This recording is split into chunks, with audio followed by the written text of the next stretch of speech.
So Progeny's conducted this survey for a number of reasons. First of all, to inform ourselves about how clients are feeling about the intergenerational transfer of wealth, and whether it is grandma and granddad that are confused, scared, worried about it, whether it's grandchildren, whether it's parents, and to really understand from a client perspective how they're feeling, which will help inform our decisions about how we talk to people and how we build our business to deal with some of those challenges.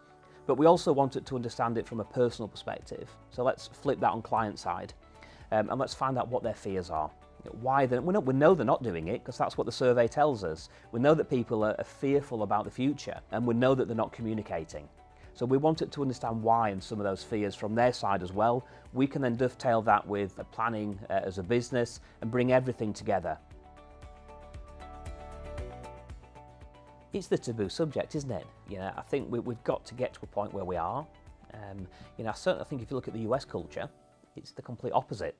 You talk openly about your wealth and what investments that you're buying or selling, and it's almost, that's the dinner party conversation. It's not the dinner party conversation in the end. We talk about the weather and how we like to queue. We certainly don't talk about, how much we've got in our pension or what's going on with it or what our life plans are.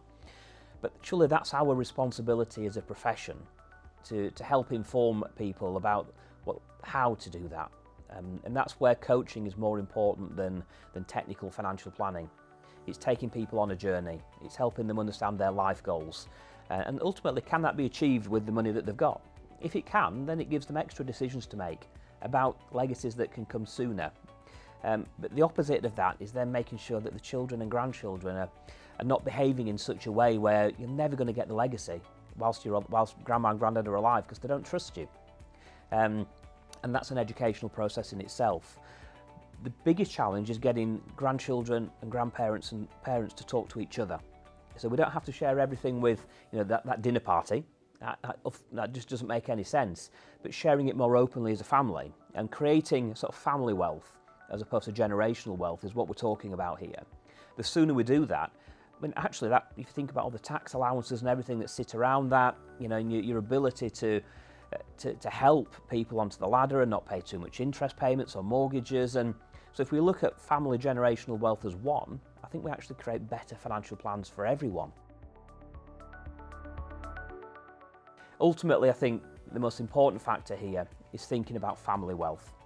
And let's just get away with this generational piece. It shouldn't be a great wealth transfer. It should just be one source of family wealth. And if we can educate people to get them to that standard of thinking, that level of thinking, this isn't a thing anymore. This is a natural way to move forward with your financial plans, with your family, to create what should be a better outcome for everyone, and avoid unexpected pitfalls, those difficult conversations that may happen along the way. So think about it as one source of wealth. Do that, and I think it makes everyone's life easier.